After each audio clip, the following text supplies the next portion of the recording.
حج اور قربانی ہی کے حوالے سے انتہائی اہم ترین شخصیات پر گفتگو ہماری جاری ہے۔ پچھلے دنوں حضرت سیدنا ابراہیم علی نبینا علیہ الصلوۃ والسلام جو حج اور قربانی کا مرکزی کردار ہیں، ان کے حوالے سے گفتگو کرنے کی سعادت حاصل ہوئی تھی۔ اس سے پچھلے جمعے حج پر حاضری کے حوالے سے اور حاضری کے آداب اور وہ ضروری باتیں جن کا لحاظ رکھنا حج کو حج بنائے گا، اس حوالے سے گفتگو کرنے کی سعادت ملی تھی۔ آج کی گفتگو میں بھی قربانی اور حج جو یہ دونوں فریضے ساتھ ساتھ اس ماہ مقدس میں جلوہ گر ہوتے ہیں، ان دونوں فریضوں میں ایک اور مزید انتہائی اہم کردار، بنیادی کردار، جن کے بغیر نہ حج کی گفتگو مکمل ہو سکتی ہے، نہ قربانی کی گفتگو مکمل ہو سکتی ہے، اتنے عظیم کردار کے مالک ہیں اور اتنی عظیم شخصیت ہے ان کی کہ ان کے ذکر کے بغیر نہ حج کی گفتگو مکمل ہو سکتی ہے، نہ قربانی کی گفتگو مکمل ہو سکتی ہے۔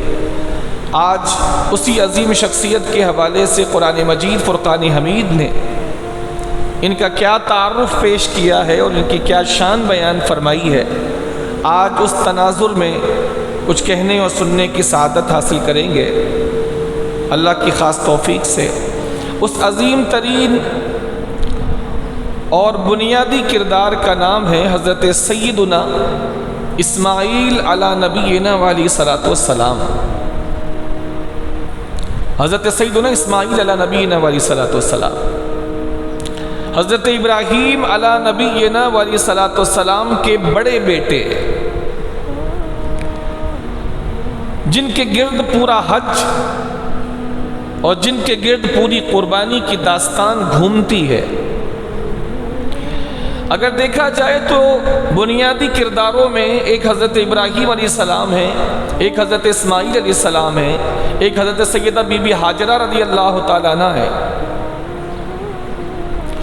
ان تین بنیادی کرداروں میں حضرت ابراہیم علیہ نبینا علیہ الصلوۃ والسلام کے بعد ایک انتہائی بنیادی کردار جو بنتے ہیں وہ حضرت اسماعیل علیہ نبینا علیہ الصلوۃ والسلام بنتے ہیں۔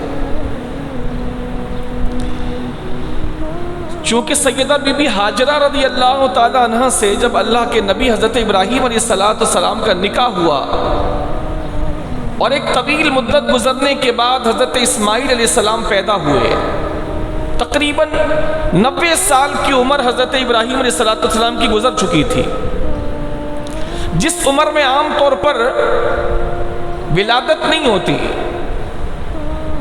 اس عمر کے بعد اللہ تعالیٰ نے حضرت ابراہیم علیہ السلام کو حضرت اسماعیل علیہ السلام کی صورت میں ایک عظیم بیٹا عطا فرمایا، جس کے بارے میں اللہ تعالیٰ نے قرآن پاک میں ارشاد فرمایا فَبَشَّرْنَاهُ بِغُلَامٍ حَلِيمٍ۔ حضرت ابراہیم علیہ السلام نے اللہ تعالیٰ سے اولاد کے لیے بہت دعائیں مانگی ہوں گی، بہت دعائیں، اور قرآن مجید میں ان کی دعاؤں کا تذکرہ بھی ہے۔ اولاد سے محبت ماں باپ کی فطرت میں داخل ہے، جس طرح پانی کی فطرت ہے بہنا اور پیاس بجھانا، اسی طرح ماں باپ کی ایک فطرت ہے اولاد سے محبت کرنا، ہے تو محبت اور نہیں ہے تو اس کی طلب میں محبت کہ مل جائے۔ حضرت ابراہیم علیہ نبینا علیہ الصلوۃ والسلام نے نہ جانے کتنی راتیں اللہ کی بارگاہ میں اولاد کے لیے دعا میں گزار دی ہوں گی،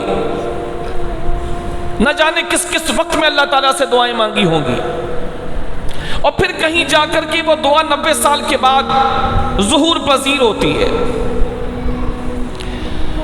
اسی طرح اولاد کے دیر سے ملنے میں حضرت زکریا علیہ السلام بھی ہیں، ان کو بھی اللہ تعالیٰ نے بڑھاپے میں اولاد عطا فرمائی ہے، تقریباً ان کی عمر مبارک بھی 90 کروس تھی، جس کے بارے میں قرآن مجید میں بیان یہ ملتا ہے کہ جب ان کو حضرت یحییٰ کی بشارت دی گئی تو حضرت زکریا کی بیوی تعجب میں ہنس پڑی اور تعجب میں ہنستے ہوئے کہنے لگی کیا میرے یہاں بیٹا پیدا ہوگا؟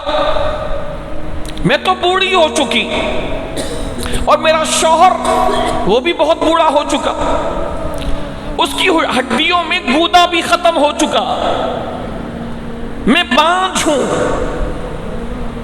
عمر اتنی گزر چکی ہے، شوہر میرا بوڑھا ہے، کیا اس عمر میں اللہ تعالیٰ میرے یہاں لڑکا پیدا کرے گا؟ تو پھر اللہ تعالیٰ کی طرف سے فرشتے نے کہا کہ اللہ کا یہی فیصلہ ہے، اللہ کا یہی فیصلہ ہے، اللہ نے یہی فرمایا کہ تیرے یہاں ایک عظیم ترین بیٹا پیدا ہوگا جو سردار ہوگا، لوگوں میں بڑی عزت کا مالک ہوگا اور عورتوں سے بہت زیادہ بچنے والا ہوگا، سردار ہوگا اور عورتوں سے بہت دور رہنے والا ہوگا، وہ حضرت یحییٰ علیہ نبینا علیہ الصلوۃ والسلام ہے۔ تو یہاں رک کر میں ایک چھوٹی سی بات اپنے سننے والوں کو، جہاں تک بھی آواز جا رہی ہے، اپنی ماؤں بہنوں کو، مردوں کو، بھائیوں کو، بزرگوں کو یہ بات گزارش کرنا چاہوں گا کہ اللہ کے نبیوں کو بھی اللہ تعالیٰ نے آزمائشوں سے گزارا ہے، اور ایک بہت بڑی آزمائش اولاد کے دیر سے ملنے کی بھی، یہ آزمائش بھی ان کے اوپر گزری ہے۔ حضرت ابراہیم جیسے اللہ کے عظیم ترین نبی پر یہ آزمائش گزری ہے، 90 سال کے بعد اللہ تعالیٰ نے ان کو بیٹا عطا فرمایا۔ حضرت زکریا علیہ السلام جو اللہ تعالیٰ کے عظیم ترین نبی ہیں، ان پر بھی آزمائش گزری ہے، اور تقریباً 90 سال کی عمر کے بعد ان کو بھی اللہ تعالیٰ نے حضرت یحییٰ علیہ السلام کی صورت میں ایک عظیم ترین اور بہترین بیٹا عطا فرمایا۔ لہٰذا یہ بات سمجھ لیجئے، اولاد کب ملے گی، کتنی ملے گی، ملے گی کہ نہیں ملے گی، یہ فیصلہ میرے خدا کا ہے، یہ فیصلہ میرے خدا کا ہے۔ اس کے لیے جو طبیب سے علاج ہو سکتا ہے کیا جائے، لیکن اس کے اوپر کسی کو قصوروار ٹھہرانا، کسی کو لعن طعن کرنا، کسی کا جینا حرام کر دینا، کسی لڑکی پر طرح طرح کی باتیں کسنا کہ یہ بانجھ ہے، تو یہ تو حضرت زکریا کی بیوی نے خود اپنے لیے کہا کہ میں تو بانجھ ہوں، تو ان پر تو کسی نے اعتراض نہیں کیا، انہوں نے خود اپنے لیے کہا، لیکن ان کو کسی نے کبھی نہیں کہا کہ تو بانجھ ہے۔ ہمارے معاشرے میں اگر کسی کی اولاد نہ ہو تو اس کو جینا حرام کر دیتے ہیں، حالانکہ یہ وہ آزمائش ہے جس سے اللہ تعالیٰ نے اپنے نبیوں کو بھی گزارا ہے، اسی کو معلوم ہے کہ کب کس کو اولاد دے گا۔ قرآن میں وہ ارشاد فرماتا ہے کہ اللہ جس کے لیے چاہتا ہے صرف بیٹا دیتا ہے، جس کے لیے چاہتا ہے صرف بیٹیاں دیتا ہے، جس کے لیے چاہتا ہے اللہ بیٹے اور بیٹیاں دونوں دیتا ہے، اور جس کے لیے اللہ چاہتا ہے نہ بیٹا دیتا ہے نہ بیٹی دیتا ہے، وہی دیتا ہے۔ جیسے رزق وہی دیتا ہے، ویسے ہی اولاد بھی ایک رزق ہے اللہ کی طرف سے ملنے والا، وہ بھی اللہ دیتا ہے۔ تو یہاں یہ بات گزارش کرنا چاہوں گا کہ بھروسہ اللہ پر رکھیں، جو علاج بنتا ہے وہ علاج کریں، لیکن اس بنیاد پر کسی کو دوش دینا، کسی پر لعن طعن کرنا، اس بنیاد پر کہ اس کی یہاں اولاد نہیں ہوتی، یہ اللہ کو بھی پسند نہیں، اللہ کے رسول کو بھی پسند نہیں ہے۔ اور جب وہ دینا چاہے، جب دینے پر قادر ہے، آپ اللہ پر بھروسہ رکھ کر کے انتظار کریں۔ اللہ تعالیٰ نے اس کی مثال قائم فرمائی ہے، انتظار۔ حضرت ابراہیم جیسا نبی بہت سارے انبیاء میں سے بھی دوسرے نہیں ہیں، اتنے اونچے نبی ہیں حضرت ابراہیم علیہ السلام، کتنی دعائیں اللہ سے مانگی ہوں گی اور مانگی ہیں۔ قرآن میں بھی ان کی دعاؤں کا تذکرہ ہے، انہوں نے اپنی نیک اولاد کے لیے دعا مانگی ہے، تو کتنی دعائیں مانگی ہوں گی، لیکن اللہ تعالیٰ نے 90 سال کی عمر کے بعد اولاد دی ہے، 90 سال۔ ہم میں سے کئی تو 90 سال کی عمر کو پہنچتے بھی نہیں ہیں. 90 سال کی عمر کے بعد اللہ تعالیٰ نے اولاد عطا فرمائی. تو اللہ جانتا ہے کب وہ کس کو کیا دے گا. صرف بیٹا دے گا یا بیٹیاں دے گا, یا دونوں دے گا یا دونوں نہیں دے گا, یہ اس کے فیصلے. لہذا اللہ پر بھروسہ کرنا چاہیے, اللہ پر اعتماد کرنا چاہیے, اور اس سے دعائیں مانگنی چاہیے. اس لیے کہ حضرت زکریا نے بھی بہت دعائیں مانگی, بہت دعائیں مانگی اولاد کے لیے. اس لیے کہ اولاد کی محبت انسان کی فطرت میں داخل ہے. وہ ماں ہو ہی نہیں سکتی جس کے دل میں اولاد کی طلب نہ ہو. وہ باپ ہو ہی نہیں سکتا جس کے دل میں اپنی اولاد کی طلب اور محبت نہ ہو. لہذا یہ انسان کی فطرت میں ہے, ماں باپ اپنی اولاد سے محبت کرتے ہی ہیں. لہذا بے شمار دعائیں حضرت ابراہیم نے حضرت اسماعیل سے پہلے اللہ سے مانگی ہوئی تھی. حضرت زکریا نے حضرت یحییٰ کے دنیا میں آنے سے پہلے 90 سال تک اللہ تعالیٰ سے دعائیں مانگی, اور 90 سال کے بعد اللہ تعالیٰ نے حضرت یحییٰ کی صورت میں نیک اولاد عطا فرمائی. لہذا یہ بات ذہن میں رہے کہ یہ فیصلہ اللہ کا ہے, اس میں کسی کو کوئی دخل نہیں. اللہ کی مرضی جس کو جو چاہے عطا فرمائے. آپ دیکھ لیں حضرت احمد مجتبی محمد مصطفیٰ علیہ السلام, کوئی سوچ بھی سکتا ہے کہ اللہ کے نزدیک کسی کا مرتبہ میرے آخری نبی کے برابر بھی ہو سکتا ہے؟ زیادہ ہونا تو دور کی بات, کسی کا مرتبہ اور مقام میرے نبی کے مرتبے اور مقام کے برابر اللہ کی بارگاہ میں ہو سکتا ہے؟ نہیں. لیکن اللہ کا فیصلہ دیکھیے کہ اللہ تعالیٰ نے اپنے حبیب کے کسی بیٹے کو اتنی زندگی نہیں دی کہ وہ بلوغت کی عمر تک پہنچ سکیں, 12 سال 15 سال کے بھی ہو سکیں. آپ اس بات کو سمجھنے کی کوشش کریں. ہمارے بہت سارے مسائل ہماری کم علمی کی وجہ سے ہیں. ان چیزوں کو دیکھتے ہیں تو صبر آ جاتا ہے. اللہ کا آخری نبی, محبوب نبی, تمام نبیوں کے نبی, 4 بیٹیاں تو بڑی عمر کو پہنچی, لیکن 2 بیٹے, اور ایک قول کے مطابق اللہ نے 3 بیٹے اپنے آخری نبی کو عطا فرمائے, اپنے حبیب کو, محبوب کو. لیکن ایک بیٹا بھی بڑی عمر کو نہیں پہنچ پایا. ایک بیٹا بھی, حضور کی گود میں بچے کی وفات ہو رہی ہے, حضور کی گود میں حضور کے آنسو بہہ رہے ہیں. ایک بیٹے کا انتقال, دوسرے بیٹے کا انتقال, اور اگر دوسرا قول لیا جائے تو 3 بیٹے, تینوں کا انتقال بچپن میں, بالغ نہیں ہوئے. میرے بھائی یہ اللہ کے فیصلے ہیں, یہ اللہ کے فیصلے ہیں. اللہ ہی جانتا ہے کہ میرے بندے کے لیے زیادہ بہتر کیا ہے, اللہ ہی جانتا ہے. اللہ کے محبوب نبی کے 3 بیٹے, یا 2 بیٹے مانیے تو 2 بیٹے بچپن میں فوت ہو گئے. حالانکہ ہر باپ کی خواہش ہوتی ہے کہ میرے بیٹے جوان ہو کر میرا بازو بنے,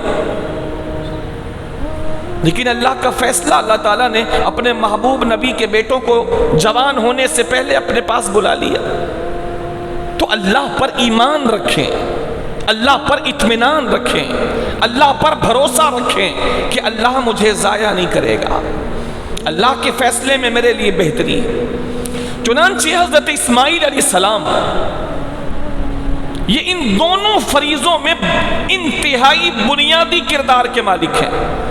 حج ان کے ذکر کے بغیر مکمل نہیں ہو سکتا, قربانی تو ان کے ذکر کے بغیر ہو ہی نہیں سکتی.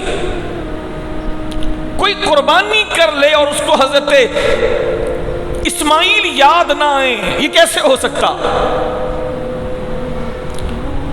حضرت اسماعیل علیہ نبینا علیہ الصلوۃ والسلام ہی ہیں جن کی وجہ کر خانہ کعبہ کی تعمیر ہوتی ہے. اللہ کی حکمت سب سے بلند, وہی جانے کہ اس کے پیچھے کیا حکمتیں ہیں. لیکن جو ظاہری اسباب ہیں وہ یہ ہیں کہ خانہ کعبہ کی تعمیر تو ایک عرصے سے ہونا باقی تھی, لیکن ہوئی کب؟ جب حضرت ابراہیم علیہ السلام کے گھر حضرت اسماعیل پیدا ہوئے، گود میں آئے، تو اللہ کا حکم آیا کہ اے ابراہیم اپنی بیوی اور اپنے اس چھوٹے گود کے بچے کو اس جگہ پر چھوڑ کر آ جاؤ جہاں نہ گھاس ہے اور نہ وہاں پانی ہے، بالکل چٹیل میدان ہے، وہاں چھوڑ کر آؤ۔ تو یہاں سے ہم غور کرتے ہیں تو ہمیں نتیجہ یہ ملتا ہے کہ خانہ کعبہ کی تعمیر کی بنیاد بھی حضرت اسماعیل ہے، حضرت اسماعیل ہے۔ جب تک یہ دنیا میں نہیں آئے تھے، حضرت ابراہیم علیہ السلام کو اللہ نے نہیں فرمایا کہ آپ جائیں اور مکہ شریف تشریف لے جائیں اور وہاں اپنی بیوی اور بچے کو چھوڑ کر آئیں۔ جب حضرت اسماعیل دنیا میں آئے اور گود میں تھے، جب اللہ نے فرمایا کہ آپ جائیں اور اپنی بیوی کو بھی اور چھوٹے بچے کو بھی اس مقام پر چھوڑ کر آ جائیں جہاں نہ دانا اگتا ہے نہ پانی ملتا ہے۔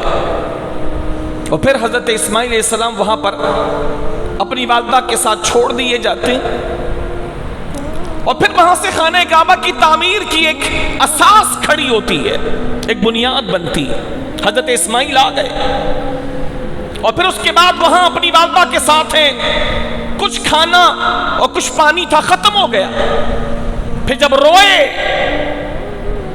تو والدہ اپنی اولاد کی محبت میں دوڑی، صفا پہاڑ پہ چڑھتی ہیں یہ دیکھنے کے لیے کہ کوئی آ رہا ہے کہ کہیں سے پانی کا اصلہ ہو جائے، پھر نیچے اترتی ہیں، پھر مروہ پہاڑ پہ جاتی ہیں کہ شاید کوئی قافلہ نظر آ جائے اور پانی کا انتظام میرے بچے کے لیے ہو جائے، پھر صفا پہ آتی ہیں، پھر مروہ پہ جاتی ہیں، پھر صفا پہ آتی ہیں، پھر مروہ پہ جاتی ہیں۔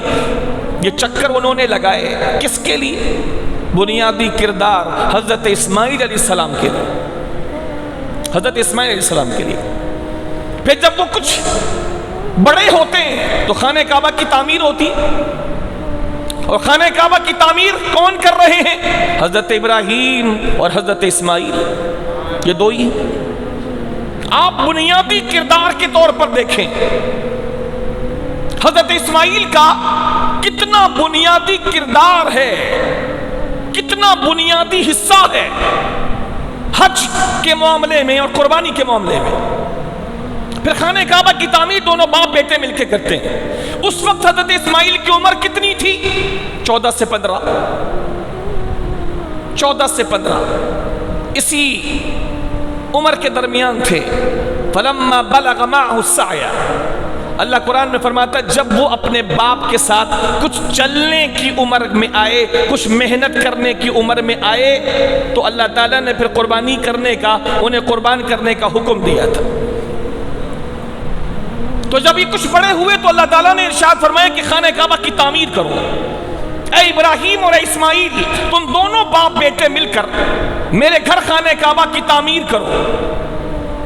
اور دونوں باپ بیٹے مل کے اللہ تعالیٰ کی فرما برداری کرتے ہوئے خانہ کعبہ کی تعمیر کرتے ہیں۔ خانہ کعبہ تعمیر ہو رہا ہے، آسان کام نہیں ہے، پتھر اٹھا کے لانے ہیں، گارا بنانا ہے۔ خانہ کعبہ کی تعمیر عظیم ترین تعبیر ہو رہی ہے، اللہ کے عظیم ترین گھر اور اللہ تعالیٰ کی رحمتوں کے جلوہ گاہ کی تعمیر ہو رہی ہے، دونوں باپ بیٹے کر رہے ہیں۔ اور اللہ تعالیٰ دونوں باپ بیٹوں کی تعریف قرآن میں بڑی شاندار انداز میں فرما رہا ہے۔ دونوں تعمیر کر رہے ہیں انتہائی محبت و خلوص سے۔ پھر جب تعمیر ہو جاتی ہے تو اللہ تعالیٰ ارشاد فرماتا ہے اے ابراہیم و اسماعیل، میرے گھر کو خوب پاک صاف رکھو، ان طہر بیتی للطائفین والعاکفین ورکع السجود۔ اے دونوں باپ بیٹو، اے ابراہیم و اسماعیل، دونوں باپ بیٹے مل کر میرے اس پاک گھر بیت اللہ کو خوب پاک رکھنا، طاہرہ، بالکل چمکا کے رکھنا۔ کس کے لیے؟ للطائفین، ان لوگوں کے لیے جو طواف کرنے کے لیے آئیں گے، والعاکفین، وہ لوگ جو یہاں اعتکاف کریں گے، ورکع السجود، اور ان لوگوں کے لیے جو یہاں آ کر میری بارگاہ میں نمازیں ادا کریں گے، ان کے لیے خوب پاک صاف رکھنا اس گھر کو۔ دونوں باپ بیٹے۔ تو خانہ کعبہ کی تعمیر میں بھی دیکھ لیجئے حضرت اسماعیل علیہ السلام، حضرت اسماعیل علیہ السلام، وہ جو مقام ابراہیم ہے، اس پتھر کی کہانی کیا ہے؟ حضرت ابراہیم نے فرمایا تھا کہ جاؤ کوئی ایسا پتھر لے کر آؤ جو اونچا بڑا ہو، جس پہ چڑھ کے میں مزید خانہ کعبہ کے لیے دیواریں اونچی کر سکوں۔ تو گئے کون تھے؟ حضرت اسماعیل۔ حضرت اسماعیل۔ اور جب گئے تو جبریل امین سے ملاقات ہو گئی، اور جبریل امین نے کہا میں تمہیں 2 پتھر بتا رہا ہوں، 2 پتھر، اور دونوں جنت سے آئے ہیں، ان دونوں کو لے کے چلتے ہیں تمہارے والد کے پاس۔ ایک پتھر ہے حجر اسود، فرمایا یہ بھی جنت سے آیا ہے، اور فرمایا دوسرا پتھر جس پر تمہارے والد کھڑے ہو کر خانہ کعبہ کی تعمیر کریں گے، جس کو مقام ابراہیم کہا جاتا ہے، فرمایا یہ بھی جنت سے آیا ہے۔ اور دونوں پتھر حضرت اسماعیل علیہ السلام جبریل امین کی نشاندہی پر اٹھا کر کے اپنے والد صاحب کی بارگاہ میں لے کر آتے۔ مقام ابراہیم، اس پتھر کی تلاش، پھر ملنا، پھر لے کر آنا، پھر والد کا کھڑا ہونا، پھر پتھر پر نشان قدموں کا بن جانا، اور 4000 سال سے اوپر کی مدت گزر گئی، آج تک وہ پتھر موجود ہے۔ اور اللہ فرماتا ہے وَاتَّخِذُوا مِن مَّقَامِ إِبْرَاهِيمَ مُصَلًّى، اے لوگو جس پتھر کے پاس کھڑے ہو کر، جس پتھر پر کھڑے ہو کر میرے ابراہیم نے خانہ کعبہ کی تعمیر کی تھی، اس ابراہیم کے کھڑے ہونے کی جگہ پر تم بھی میری بارگاہ میں نماز ادا کرنا شروع کر دو۔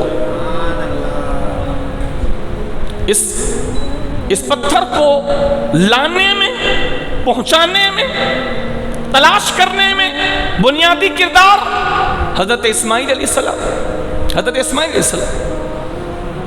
پھر وہ پانی جو نکلا صفا سے مروہ، مروہ سے صفا، پھر جو پانی نکلا، آب زمزم کا کنواں نکلا، پانی پھوٹ پڑا، تو وہ آب زمزم جو آج کنواں موجود ہے، 4000 سال گزر گئے، 1 سیکنڈ کے لیے اس کا پانی ختم ہونا دور کی بات ہے، 1 سیکنڈ کے لیے بھی اس کا پانی کم بھی نہیں ہوا۔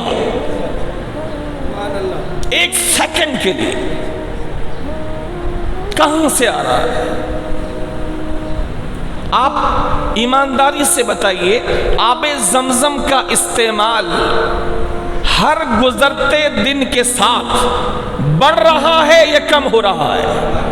استعمال کرنے والے بڑھ رہے ہیں یا کم ہو رہے ہیں؟ بڑھ رہے ہیں، پکی بات ہے، لیکن پانی ختم ہونا دور کی بات ہے، کم بھی نہیں ہو رہا۔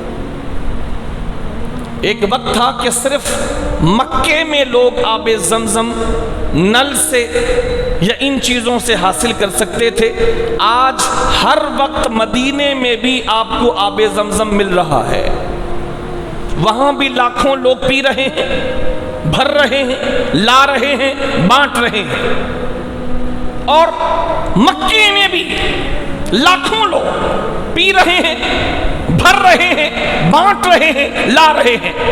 کبھی سنا کہ آب زمزم کے کنویں نے پانی دینا بند کر دیا؟ کبھی سنا؟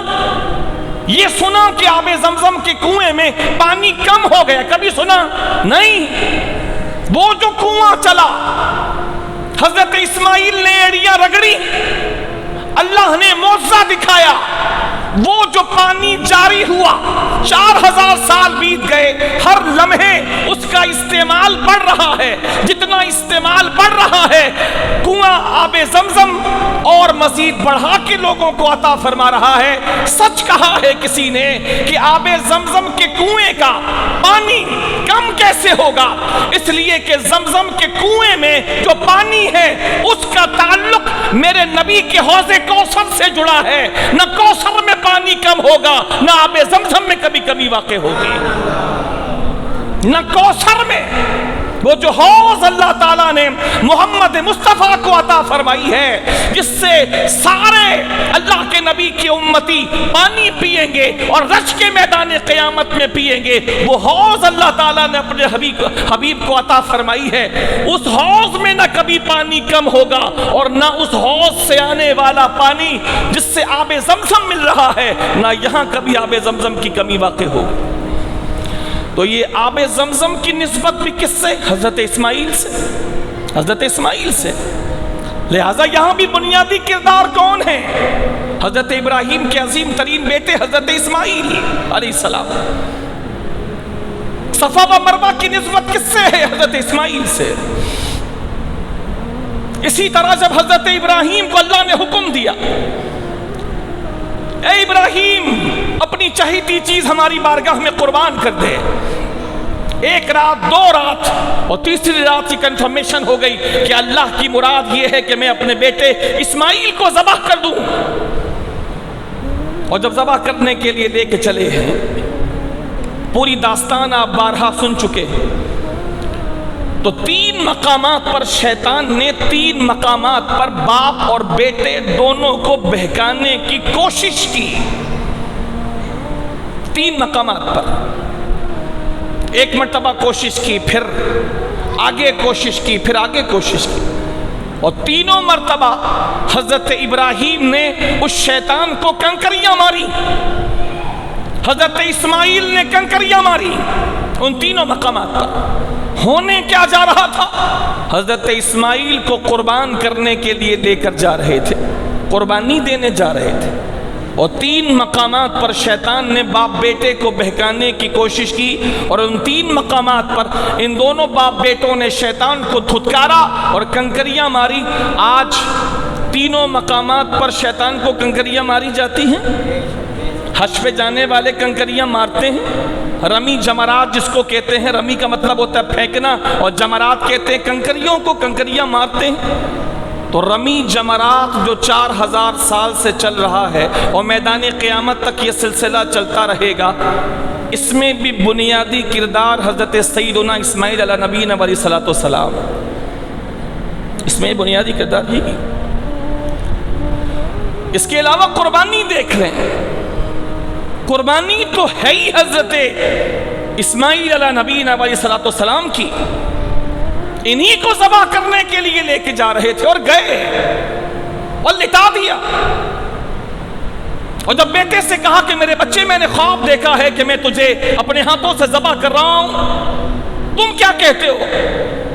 تو کتنا عظیم بیٹا اللہ تعالیٰ نے عطا فرمایا تھا۔ دیکھیں 90 سال کے بعد تو ملا ہے، سبحان اللہ، 90 سال کے بعد تو اللہ نے بیٹا عطا فرمایا ہے، لیکن بیٹا ایسا جو آنکھوں کو بھی ٹھنڈا کر رہا ہے اور دل کو بھی ٹھنڈا کر رہا ہے۔ یہ اللہ کے فیصلے، اور میں خدا کی قسم اس بات پر یقین رکھتا ہوں کہ 90 سال جو حضرت ابراہیم نے اولاد کا انتظار کیا، اس 90 سال کی عمر کے بعد جب حضرت اسماعیل حضرت ابراہیم کو ملے اور اتنے فرما بردار بیٹے ملے، تو میرا ایمان یہ کہتا ہے حضرت ابراہیم اپنی پچھلی زندگی کے انتظار کے سارے غم کو بھول گئے ہوں گے کہ اللہ نے کتنا عظیم بیٹا دیا، میرے آگے پیچھے رہتا۔ فلما بلغ معہ السعی، جب وہ اتنی عمر کو پہنچ گیا کہ باپ کے کام میں ہاتھ بٹانے لگا، باپ کے کام میں ہاتھ بٹانے لگا، باپ کے آگے پیچھے رہنے والا، باپ کی مدد کرنے والا، باپ کے ساتھ تعاون کرنے والا، باپ کا حکم میرے سر آنکھوں پر، اتنے فرما بردار۔ اللہ تعالیٰ نے ان کے بارے میں ایک خوبصورت لفظ بیان فرمایا، سبحان اللہ، فَبَشَّرْنَاهُ بِغُلَامٍ حَلِيمٍ، ہم نے ابراہیم کو ایک ایسے نوجوان لڑکے کی بشارت دی ہے جو حلیم ہے، حلیم، حالام یا میم، حلیم، بردبار، بہت سمجھدار، بہت برداشت کرنے والا، بہت صبر کرنے والا، انتہائی صبر کرنے والا۔ اور خدا کی قسم ان کے صبر کو اگر صرف ایک واقعے کی صورت میں دیکھنا چاہتے ہیں، ان کے صبر کو، برداشت کو، ان کے تحمل کو، ان کی سمجھداری کو اگر صرف ایک واقعے کی صورت میں دیکھنا چاہتے ہیں، تو جب والد قربانی کے لیے لے کے جا رہے ہیں اور پوچھ رہے ہیں کہ بیٹا میں نے خواب میں دیکھا کہ میں تجھ کو ذبح کر رہا ہوں، تو بتا تیری کیا رائے ہے، تو ان کا جواب یہ تھا، اے میرے والد، اے میرے والد، اے میرے والد محترم، اللہ تعالیٰ نے، آپ کے رب نے جو آپ کو حکم دیا ہے، آپ ضرور وہ پورا کیجئے، انشاءاللہ آپ مجھے صبر کرنے والا پائیں گے. ستجدنی انشاء اللہ من الصابرین. یا ابتی فعل ما تؤمر.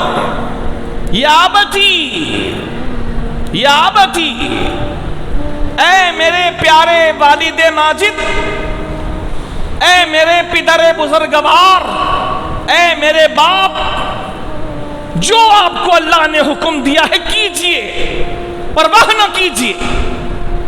انشاءاللہ آپ مجھے اس عظیم موقع پر بھی صبر کرنے والا پائیں گے. اور ان کا صبر دنیا جانتی ہے کہ کیسا صبر کیا.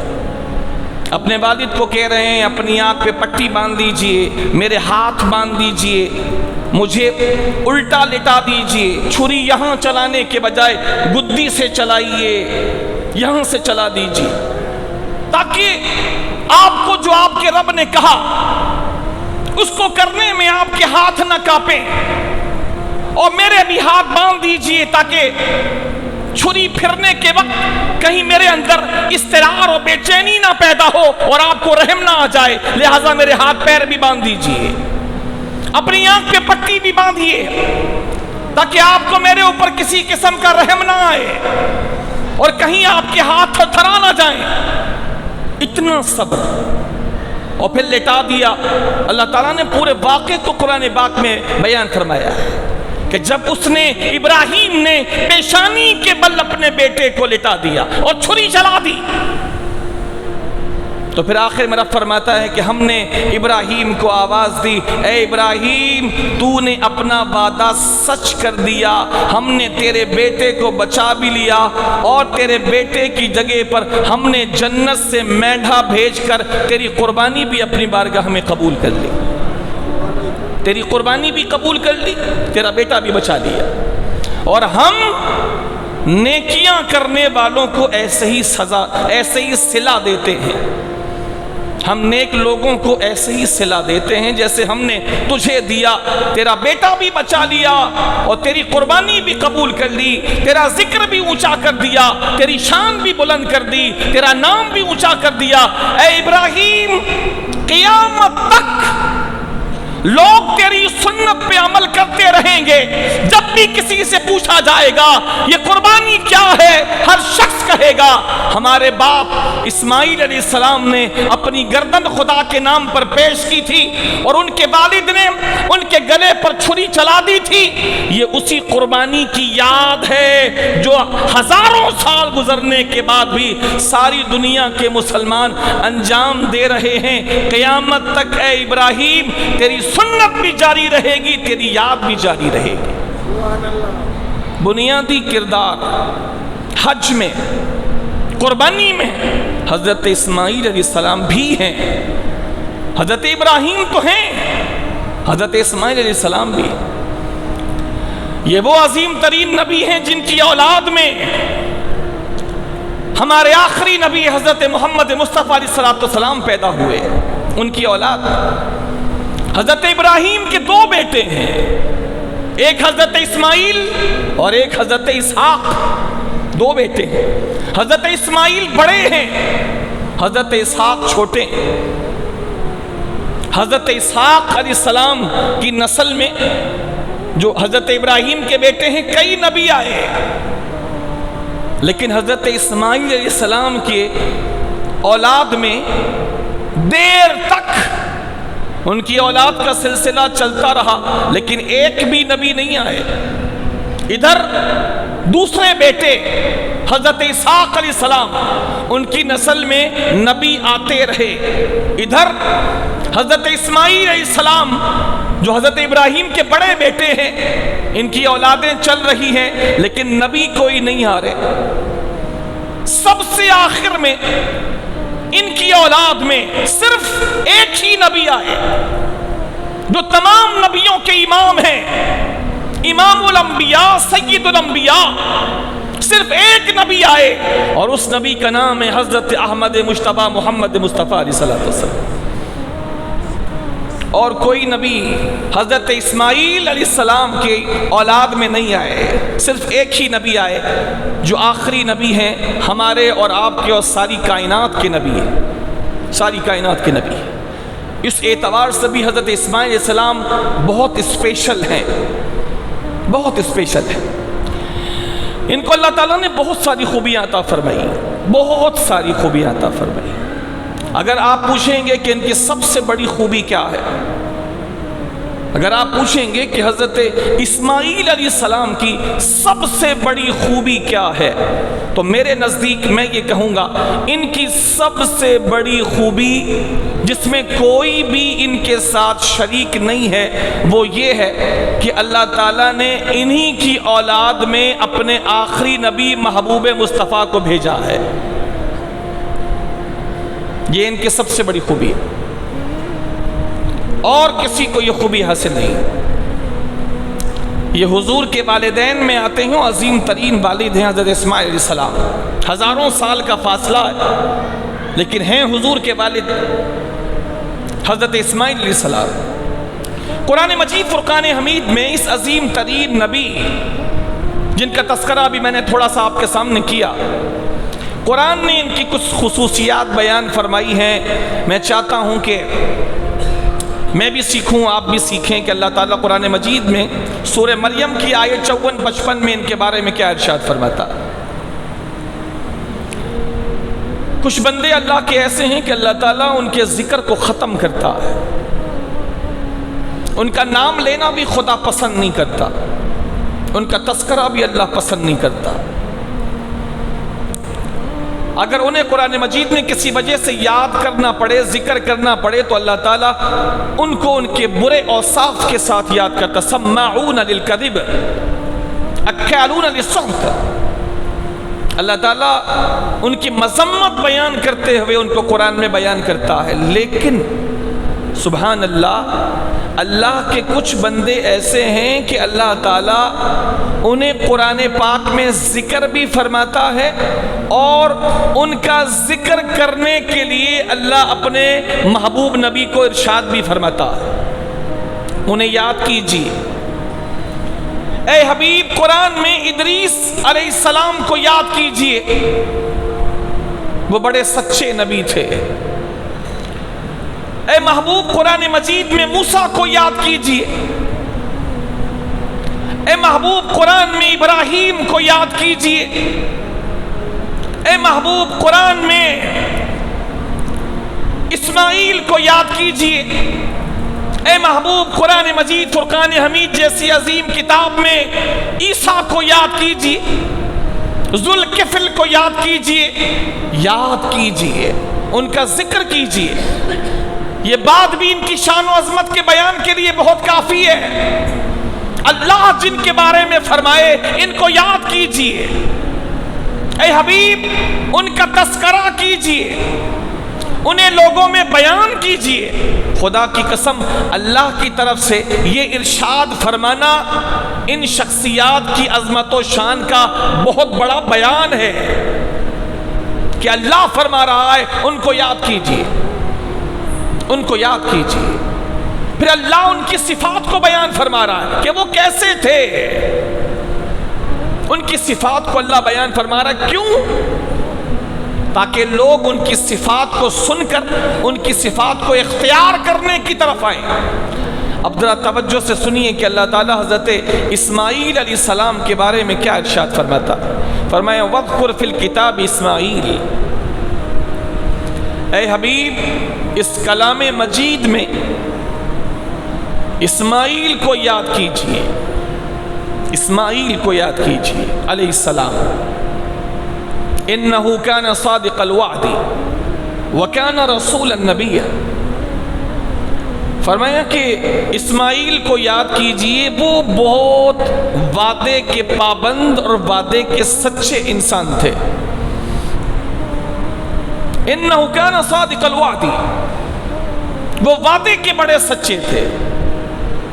حضرت اسماعیل علیہ السلام کی ڈھیر ساری خصوصیات میں سے اللہ تعالیٰ نے پہلی خصوصیت یہ بیان فرمائی، وہ وعدے کے سچے تھے۔ انہ کان صادق الوعد، وہ وعدے کے سچے تھے، جو وعدہ کرتے اس کو وفا کرتے۔ چنانچہ ان کی سیرت میں لکھا ہے کہ ایک مرتبہ کسی نے ان سے وعدہ کیا ملنے کا کہ میں آؤں گا، انہوں نے فرمایا میں انتظار کروں گا۔ ہماری زندگیوں میں بھی ایسے کئی مواقع آتے ہیں، اولاد سے وعدہ کرنا، بہن بھائیوں سے وعدے کرنا، گاہکوں سے وعدے کرنا کہ میرا وعدہ ہے آپ سے، آپ جب آئیں گے تو میں آپ کو یہ چیز، بالکل یہی چیز اسی ریٹ میں دوں گا۔ اولاد سے وعدہ کرنا کہ میں آپ سے وعدہ کر رہا ہوں، اگر آپ نے یہ سبق یاد کر لیا تو میں آپ کو یہ چیز دلاؤں گا۔ بہن سے وعدہ کرنا کہ میری بہن میرا وعدہ ہے، میں تجھے کبھی بھی اکیلا نہیں چھوڑوں گا، تکلیف میں نہیں رہنے دوں گا۔ باپ سے وعدہ کرنا کہ میں آپ سے وعدہ کر رہا ہوں کہ میں آپ کو کبھی بھی دکھ پہنچنے نہیں دوں گا، سارے دکھوں کو آپ سے میں دور کروں گا۔ وعدہ حضرت اسماعیل علیہ السلام، یعنی میں یہ سمجھتا ہوں کہ حضرت اگر کوئی سچے دل سے حضرت اسماعیل علیہ السلام کی زندگی پر لکھی ہوئی کتاب ٹھنڈے دل سے پڑھ لے، مجھے اللہ کی ذات پر بھروسہ ہے صرف اس کتاب پڑھنے کی برکت سے اللہ تعالیٰ اسے ولایت کے کسی درجے پر فائز فرما دے۔ ایک خوبصورت ترین انسان، خوبصورت ترین انسان ہر اعتبار سے، ظاہری اعتبار سے بھی اور باطنی اعتبار سے بھی۔ ظاہر میں بھی بڑے خوبصورت و حسین تھے، اور باطن میں بھی بڑے خوبصورت اور حسین تھے۔ یہ باطن ہے ان کا، باطن ہے ان کا، دل ہے ان کا۔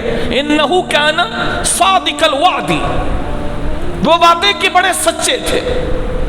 مفسرین نے لکھا، ابن کثیر نے بھی، امام بیضاوی نے بھی، علامہ ابن جریر نے بھی، سب نے اس واقعے کو لکھا کہ ایک مرتبہ حضرت اسماعیل علیہ السلام سے کسی نے کہا کہ میں آپ سے ملوں گا، آپ نے فرمایا میں انتظار کروں گا۔ وہ شخص بھول گیا، حضرت اسماعیل انتظار کرتے رہے، وقت گزرا، اسے یاد نہ آیا، حضرت اسماعیل انتظار کرتے رہے، جس جگہ کا کہا تھا وہیں انتظار کرتے رہے۔ وہ دن گزر گیا، حضرت اسماعیل وہاں انتظار کرتے رہے، رات آ گئی، اسے یاد نہ آیا، حضرت اسماعیل وہیں انتظار کرتے رہے۔ صبح ہو گئی، اسے یاد نہ آیا، حضرت اسماعیل وہیں انتظار کرتے رہے۔ یہاں تک کہ جب سورج چڑھا تو اس کو یاد آیا کہ یار میں نے تو ان سے وعدہ کیا تھا کہ میں آؤں گا، اور انہوں نے کہا تھا میں انتظار کروں گا۔ جیسے اس کو یاد آیا وہ دوڑا آیا۔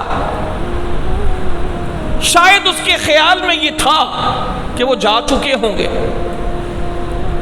وہ جا چکے ہوں گے، لیکن ایسا نہیں ہوا۔ حضرت اسماعیل علیہ السلام وہاں موجود تھے۔ اس نے کہا کہ آپ پورے دن اور رات یہیں تھے؟ فرمایا میں یہیں تھا۔ فرمایا تو نے آنے کا کہا تھا اور میں نے انتظار کا وعدہ کیا تھا، تو جب تک نہ آتا میں تب تک نہ جاتا، تیرا انتظار کرتا رہتا، لہٰذا اب تو آیا ہے تو اب بات ہوگی، اس کے بعد ہی میں یہاں سے روانہ ہوں گا۔ بظاہر کسی کے لیے چھوٹی سی بات ہوگی، لیکن تھوڑا سا غور کریں گے تو بہت بڑی بات ہے۔ ہم بھی کمٹمنٹ کرتے ہیں، وعدے کرتے ہیں، انتظار سے لے کر دوسرے وعدے بھی کرتے ہیں، کچھ دینے کا، کچھ لینے کا، کچھ سودا کرنے کا، کچھ بیچنے کا، کچھ خریدنے کا، کچھ دلانے کا، ویسیوں وعدے کرتے ہیں جن کے نام پہ قربانی کرنے جا رہے ہیں۔ سنت ابیکم ابراہیم، تمہارے باپ ابراہیم کی سنت ہے، جنہوں نے اپنے بیٹے اسماعیل کے گلے پہ چھری چلائی تھی، تم بھی وہی کر رہے ہو کہ جانور کی گردنوں پہ چھری چلا رہے ہو، یاد تازہ کر رہے ہو، ان کی سنت پر عمل کر رہے ہو۔ ان کی سنت ایک یہ بھی ہے، انہو کان صادق الوعد، وعدے کے سچے تھے۔ سفیان ثوری رحمت اللہ تعالی علیہ نے ارشاد فرمایا، سفیان ثوری نے ارشاد فرمایا مجھے جو بات پہنچی ہے وہ اس سے زیادہ بڑی ہے. فرمایا مجھے جو بات پہنچی ہے حضرت اسماعیل کے بارے میں وہ یہ ہے ایک دن انتظار نہیں کیا. فرمایا 1 سال انتظار کیا تھا, وہیں پر اپنی رہائش بنا لی, وہیں ٹھہر گئے, وہیں نماز پڑھنا, وہیں پر رہنا, وہاں سے آگے نہ گئے. 1 سال انتظار کیا. یہ امام سفیان ثوری رحمت اللہ تعالی علیہ کا قول ہے. اگر سال مانے تو بہت بڑی بات ہے, اگر 1 دن والی روایت بھی تسلیم کر لیں کہ 1 دن پورا وہ گزر گیا, رات گزر گئی, اگلا دن آ گیا, لیکن حضرت اسماعیل علیہ السلام وہاں اسی مقام پر انتظار کر رہے. انہ کان صادق الوعد, وہ وعدے کے سچے تھے. میرے نبی کا تذکرہ بھی سنتے چلیں جن کا ہم اور آپ کلمہ پڑھنے کے باوجود ان کی سیرت پر عمل کرنے سے آج بھی بہت دور ہے. نبی کریم علیہ السلام نے کسی سے کوئی سودا کیا, خرید و فروخت کا معاملہ طے پا گیا. جس بندے نے سودا کیا اس کے ذمے کچھ رقم بنتی تھی اللہ کے نبی کی.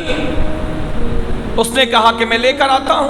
اللہ کے نبی نے فرمایا ٹھیک ہے میں انتظار کرتا ہوں. اللہ کے نبی نے کہا میں یہیں پر انتظار کروں گا.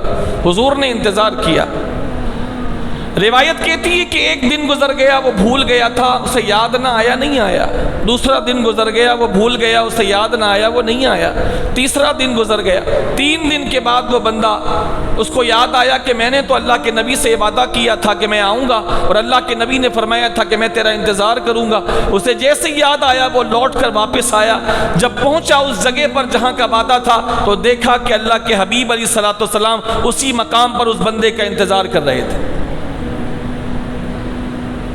اس نے پوچھا حضور آپ یہیں پر ہیں؟ فرمایا جب سے تجھ سے وعدہ کیا ہے یہیں پر ہوں. لیکن اللہ کے نبی نے ایک جملہ ضرور ارشاد فرمایا, اے جوان, وہ نوجوان آدمی تھے وہ جس نے وعدہ کیا تھا.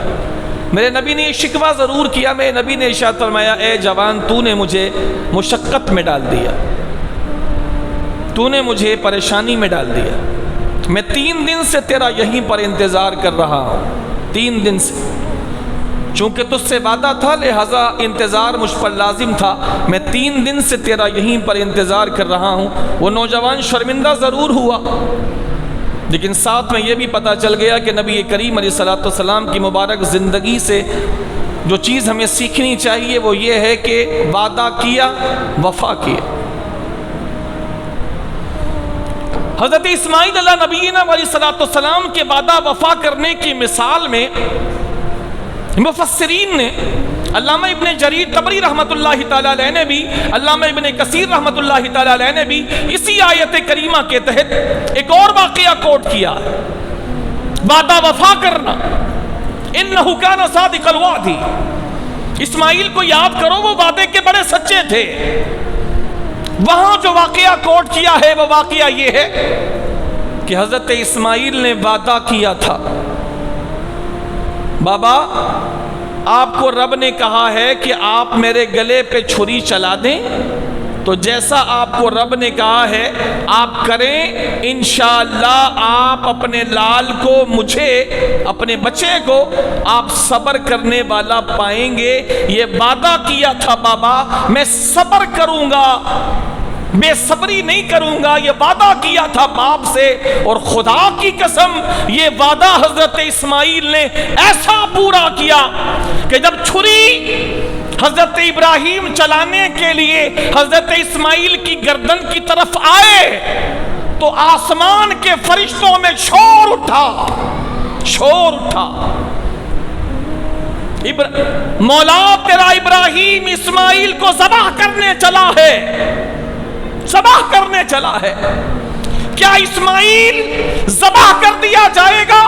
شور اٹھا. وہ سارے فرشتے شور کرنے لگے, مولا اسماعیل کو بچا لے, اسماعیل کو بچا لے.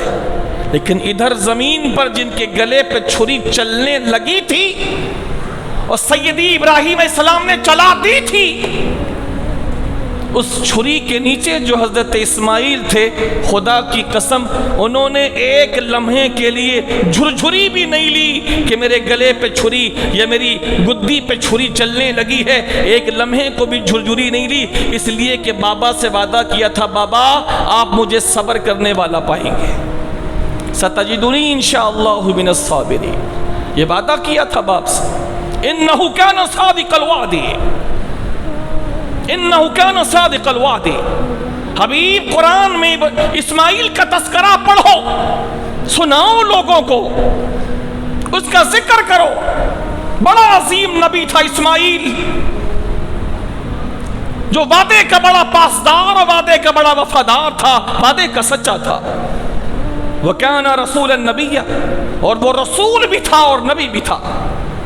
وَكَانَ رَسُولًا نَبِيًّا، اسے رسالت پر بھی ہم نے فائز کیا اور نبوت پر بھی فائز کیا۔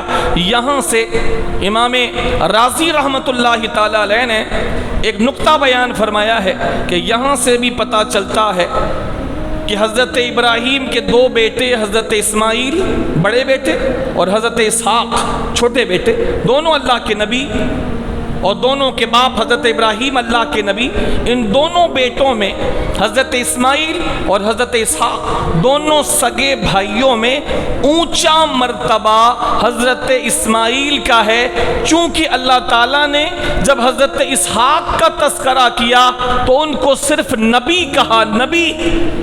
جب حضرت اسحاق کا تذکرہ کیا تو اللہ نے صرف نبی کہا، اور جب حضرت اسماعیل کا تذکرہ کیا تو رسولاً نبیہ کہا، نبی بھی کہا اور رسول بھی کہا۔ جب صفات زیادہ ہوتی ہیں تو مرتبہ بھی زیادہ ہو جاتا۔ اس مقام پر امام رازی نے فرمایا، یہ آیت کا یہ ٹکڑا رسولہ، یہ اضافی لفظ حضرت اسماعیل کے لیے جو اللہ نے بیان فرمایا رسولا نبیہ، اور دوسرے بھائی حضرت اسحاق کے لیے فرمایا نبیہ، وہ صرف نبی فرمایا، ادھر رسول بھی فرمایا، نبی بھی فرمایا۔ اس بات کا یہ تقاضا کرتا ہے کہ حضرت اسماعیل کا مرتبہ حضرت اسحاق سے زیادہ ہے، جن کی نسل میں ہمارے آخری اور ساری کائنات کے آخری نبی جلوہ گر ہوئے۔ آگے مزید رب العزت ارشاد فرماتا وَكَانَ يَأْمُرُ أَهْلَهُ بِالصَّلَاةِ وَالزَّكَاةِ، ایک اور خوبصورت بات اللہ نے بیان فرمائی، سبحان اللہ۔ آج بڑے بڑے لوگ ہیں، وہ وہاں چلے جائیں گے سمجھانے، وہاں چلے جائیں گے سمجھانے۔ آپ کہاں گئے تھے؟ فرمایا کہ 40 دن کے لیے میں لوگوں کو دین کی تبلیغ کرنے گیا تھا۔ اچھی بات۔ کہاں گئے تھے؟ 1 سال کے لیے میں انڈیا گیا تھا، خیریت تبلیغ کرنے کے لیے گیا۔ آپ کے بچے نماز پڑھتے ہیں؟ بچوں کا کیا کرے؟ آپ کی گھر والی نماز پڑھتی ہے، آپ کی بیٹیاں نماز پڑھتی ہیں، آپ کے گھر میں دین ہے، آپ باہر گئے، اچھی بات ہے، لیکن اللہ کے نیک بندے، دین سمجھانے کی ابتدا گھر سے ہونی چاہیے، گھر سے ہونی چاہیے۔ یہ سب کی ذمہ داری ہے، میں خاص کسی کی بات نہیں کر رہا، یہ سب کی ذمہ داری۔ اللہ کے حبیب کو اللہ تعالیٰ نے فرمایا وَأَنذِرْ عَشِيرَتَكَ الْأَقْرَبِينَ، اے حبیب اپنے قریبی رشتہ داروں کو اللہ سے ڈراؤ، اپنے قریبی رشتہ داروں کو پہلے اللہ سے ڈراؤ۔ اللہ کریم قرآن میں فرماتا یا ایھا الذین آمنوا قوا انفسکم واہلیکم نارا، اے ایمان والو اپنے آپ کو اور اپنے گھر والوں کو، اپنے آپ کو اور اپنے گھر والوں کو جہنم کی آگ سے بچاؤ۔ اپنے گھر والوں، اپنے آپ کو اور اپنے گھر والوں۔ تبلیغ کی ابتدا، اصلاح کی ابتدا اپنی ذات اور اپنے گھر سے ہونی چاہیے۔ مولوی صاحب ساری دنیا میں تبلیغ کر رہے ہیں، گھر میں تبلیغ نہیں ہے۔ مولوی صاحب سال سال کے چلے کاٹ رہے ہیں، لیکن گھر میں نہ بیٹا نماز پڑھتا ہے نہ بیٹی نماز پڑھتی۔ حضرت عمر فاروق اعظم رضی اللہ تعالیٰ عنہ نے ارشاد فرمایا تھا کہ جو نماز کو ضائع کرتا ہے اس کا ایمان ہی کیا بچا، اس کا ایمان ہی کیا بچا۔ جب کسی کو یہ کسی ذمہ داری پر اپوائنٹ کرنا چاہتے تو پوچھتے تو نماز باقاعدگی سے پڑھتا ہے؟ نماز جماعت سے پڑھتا ہے؟ اگر وہ کہتا کہ کمی رہ جاتی ہے، فرمایا جا جا، تیرے بس کا کام نہیں ہے۔ اور جو یہ کہتا حضور اللہ کا فضل ہے، نماز باقاعدگی سے پڑھتا ہوں، جماعت سے پڑھتا ہوں، یہ پہلا سوال ہوتا۔ عمر فاروق اعظم کسی کو بھی ذمہ داری دیتے، the very first question used to be, do you offer play on the time؟ وقت پہ نماز پڑھتا ہے، جماعت سے پڑھتا؟ اگر وہ کمی کہتا تو کہتے جا، اور جو کہتا الحمدللہ میں جماعت سے نماز پڑھتا ہوں، تو پھر اگلے کچھ سوالات کرتے، اگلی کچھ باتیں کرتے، اور جو نماز کے سوال میں ہی کمزور پڑ جاتا، فرماتے تجھ سے آگے کا کیا پوچھنا، تجھ سے آگے سوال کیا کرو، یہ تو بیسک کوسچن تھا، بنیادی سوال تھا، یہ تو مین گیٹ تھا اندر آنے کے لیے، تو مین گیٹ سے ہی باہر چلا گیا، باقی کمروں کے بارے میں کیا پوچھنا۔ پھر خود ہی ارشاد فرمایا، لوگوں یاد رکھو جو خدا کا حق ادا نہ کرے، میں اسے کہاں لگانا چاہ رہا ہوں؟ لوگوں کے حقوق کی حفاظت، میں اسے ذمہ داری دینا چاہ رہا تھا لوگوں کے حقوق کی حفاظت، لوگوں کے حقوق کی ادائیگی پر لگانا چاہ رہا تھا۔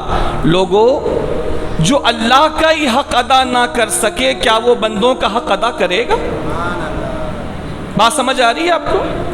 جو اللہ کا حق ادا نہ کرے، جو 5 نمازیں پوری نہ پڑھے، اللہ کا حق جو ادا نہ کرے، وہ بندوں کا حق ادا کرے گا؟ اسی لیے فرمایا کرتے کہ تیرے بس کا کام نہیں، تو جا۔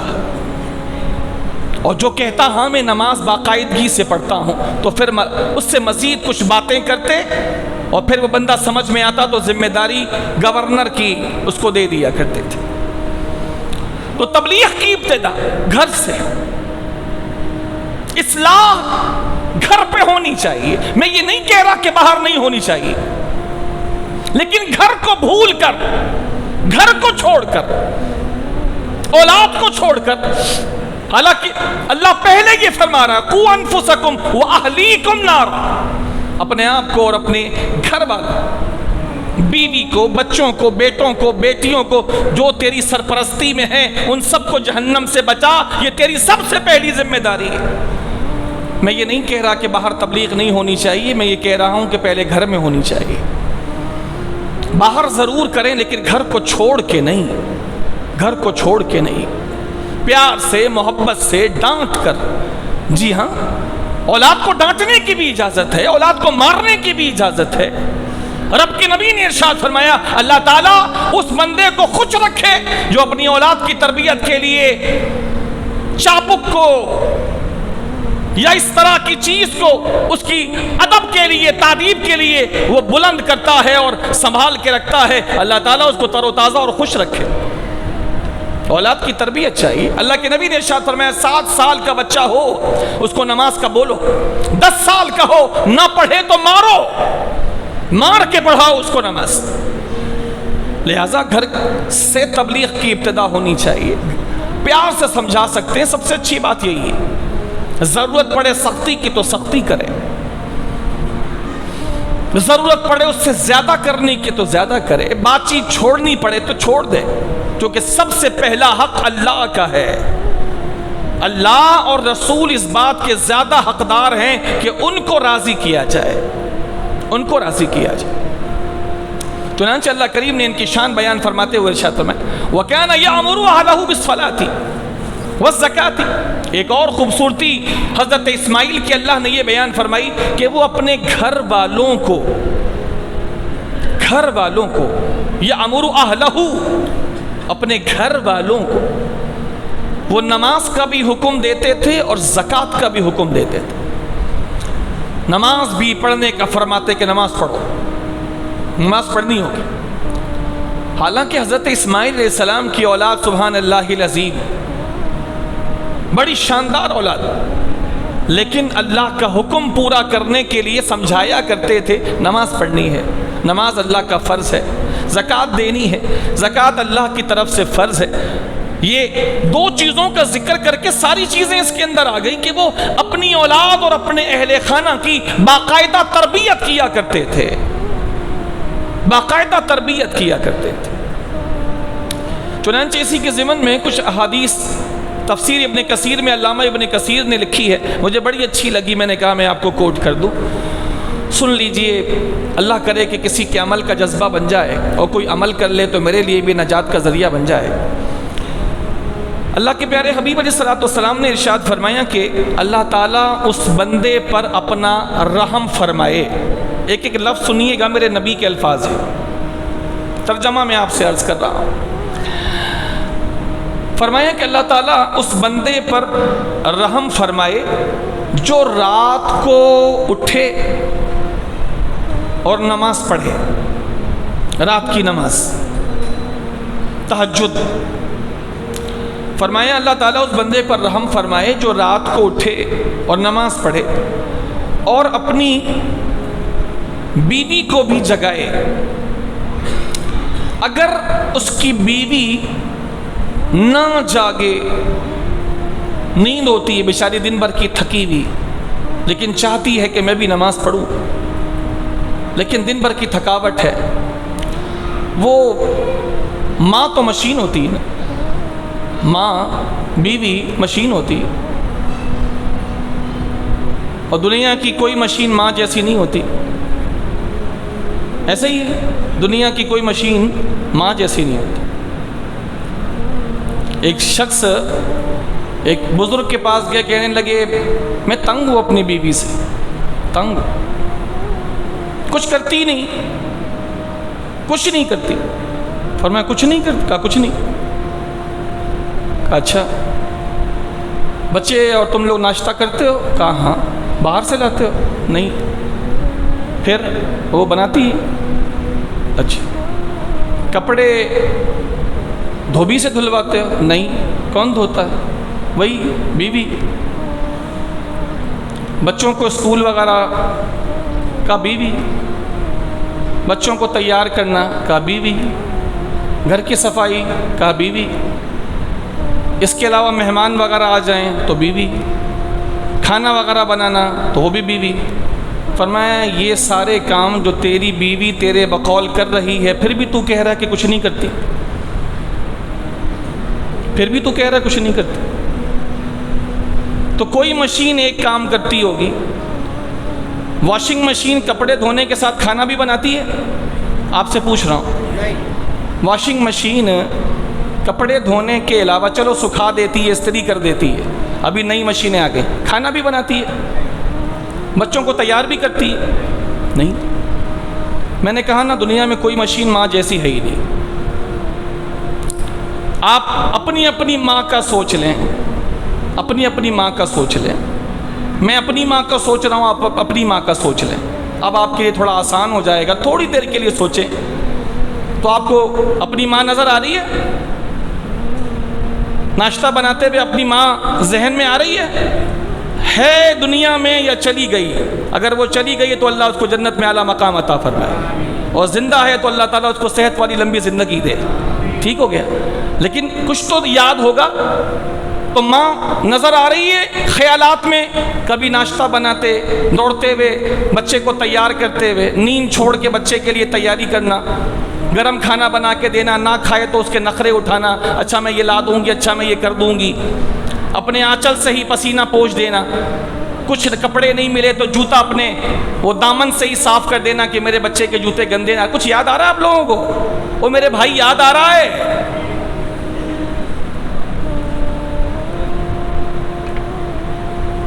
نہیں ہے کوئی بھی، کوئی مشین ماں جیسی نہیں، کوئی مشین ماں جیسی نہیں، نہ ہے نہ ہوگی، کیونکہ ماں ماں ہوتی ہے۔ خدا کو بھی یہ بتانا گوارا ہوا کہ بندوں کو بتائے کہ بندے میں تجھ سے کتنا پیار کرتا ہوں، خدا کو بھی یہ بتانا گوارا ہوا کہ اے بندے میں تجھ سے کتنا پیار کرتا ہوں، تو وہاں بھی خدا نے دنیا میں کسی اور کی مثال نہیں دی، وہاں بھی ماں کی مثال دی ہے۔ فرمایا میں 70 ماؤں سے زیادہ پیار کرتا ہوں۔ کیا فرمایا؟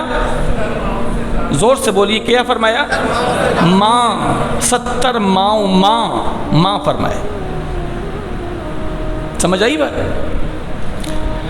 تو تھک گئی، جب تھک گئی تو اللہ کے نبی نے فرمایا کہ وہ بندہ اللہ اس پر رحم فرمائے جو رات اٹھا نماز پڑھنے کے لیے، اس نے نماز پڑھی، پھر بیوی کو اٹھایا تو بیوی نے اٹھنے سے منع کیا، تو رب کے نبی نے ارشاد فرمایا کہ پھر وہ بندہ اپنی بیوی کے چہرے پر تھوڑا پانی چھڑک دے، اور پھر فرمایا اللہ تعالیٰ اس عورت پر بھی رحم فرمائے جو رات اٹھے، نماز پڑھے اور شوہر کو اٹھائے، اور شوہر اٹھنے سے منع کرے تو وہ عورت اپنے شوہر کے چہرے پر تھوڑا پانی چھڑک دے، تو اللہ کے نبی نے ارشاد فرمایا اللہ ایسی بیوی پر بھی رحم فرمائے، اللہ ایسے شوہر پر بھی رحم فرمائے۔ گھر والوں کو وَكَانَ يَأْمُرُ أَهْلَهُ بِالصَّلَاةِ وَالزَّكَاةِ، گھر والے۔ دوسری حدیث علامہ ابن کثیر نے یہ کوٹ کی، فرمایا کہ سبحان اللہ، فرمایا کہ اگر کوئی شخص رات کو اٹھے اور اپنی بیوی کو بھی جگائے، فرمایا کوئی شخص رات کو اٹھے اور اپنی بیوی کو بھی جگائے، اور پھر دونوں مل کر، زیادہ نہیں، صرف 2 رکعتیں نماز پڑھ لے۔ کتنی؟ 2 رکعتیں نماز پڑھ لے، رب کے رسول فرماتے ہیں اللہ اس بیوی کو بھی، اس شوہر کو بھی ان لوگوں کی لسٹ میں شامل کرے گا جو کثرت سے اللہ کو یاد کرنے والے بندے ہیں۔ صرف 2 رکعت، بندہ اٹھے بیوی کو اٹھا لے اور دونوں مل کے 2 رکعت پڑھ لے، 2 رکعت۔ فرمایا اللہ ان دونوں کو ان لوگوں کی لسٹ میں شامل فرمائے گا جو کثرت سے اللہ کا ذکر کرتے، کثرت سے صرف 2 رکعتیں پڑھی، اللہ ان کو شامل وہاں کرے گا جو کثرت سے اللہ کو یاد کرتے۔ وَكَانَ يَأْمُرُ أَهْلَهُ بِالصَّلَاةِ وَالزَّكَاةِ، حضرت اسماعیل اپنے گھر والوں کو نماز اور زکوٰۃ کا حکم دیا کرتے تھے۔ وَكَانَ عِنْدَ رَبِّهِ مَرْضِيًّا، اور حضرت اسماعیل اپنے رب کے بڑے پسندیدہ بندے تھے، بہت۔ وَكَانَ عِنْدَ رَبِّهِ مَرْضِيًّا، پسندیدہ، چہیتے۔ حضرت اسماعیل کو اللہ بہت پسند فرماتا، کیونکہ بڑی کوالٹی ہے حضرت اسماعیل علیہ السلام کے اندر، بڑی کوالٹی۔ اللہ تعالی ہمیں بھی حضرت اسماعیل علیہ السلام سے، جن سے قربانی کی یاد زندہ ہے، جن سے حج کی یادیں وابستہ ہیں، اللہ تعالی ہمیں بھی حضرت اسماعیل علیہ السلام سے سچی محبت کرنے کی توفیق عطا فرمائے۔ لاکھوں لوگ حج پہ گئے، جا چکے، کچھ پہنچنے والے ہیں۔ میں بس ایک چھوٹی سی بات آخر میں عرض کر رہا ہوں، اللہ چاہے گا تو کبھی کبھی میں اور آپ بھی جائیں گے انشاءاللہ۔ اللہ پر بھروسہ ہے نا؟ پیسوں پہ زیادہ بھروسہ ہے، اللہ پہ زیادہ بھروسہ ہے؟ چونکہ اگر صرف پیسوں پہ پیسے والے جاتے ہوتے تو ہر پیسے والا حج کر چکا ہوتا، اور صرف پیسے کی کہانی ہوتی تو کوئی غریب کبھی بھی حج، بولیے یہ سب اللہ کے فیصلے ہیں میرے بھائی، سب اللہ کے فیصلے ہیں۔ آپ بھروسہ کس پہ رکھیں گے؟ کس پہ رکھیں گے؟ اور دعا مانگتے رہیں گے، کوشش کرتے رہیں گے، بلا لے گا انشاءاللہ، بلائے گا انشاءاللہ۔ اس پر یقین رکھیں کہ بلائے گا، بغیر اسباب کے بھی بلائے گا، ہر چیز پر قادر ہے۔ میں صرف ایک چھوٹی سی بات کرنا چاہ رہا ہوں، خانہ کعبہ کے سامنے کھڑے ہونا، اللہ خانہ کعبہ کا جلال اللہ کبھی بھی لے جائے، اگر مکے میں ہو تو خانہ کعبہ سے دور نہیں جانا، جب تک مجبوری نہ ہو جائے نا، وہ شرطہ نکالے نا، جب تو کوشش کرنا خانہ کعبہ کے سامنے جتنا دیکھ سکتے ہو، جتنا دیکھ سکتے ہو، اتنا دیکھنا کہ جب آنکھ بند ہو تو بند ہونے کے بعد بھی تمہیں خواب میں بھی خانہ کعبہ نظر آئے. لیکن خانہ کعبہ سے مدینہ جائے بغیر کبھی واپس مت آنا. جانتے ہو کیوں؟ چونکہ میرے نبی نے ارشاد فرمایا کہ جس نے حج کیا اور میرے مزار کی زیارت کرنے کے لیے نہیں آیا تو اس نے محمد پر ظلم کیا صلی اللہ علیہ وسلم. فقط جفانی، اس نے میرے اوپر جفا کی، ظلم کیا.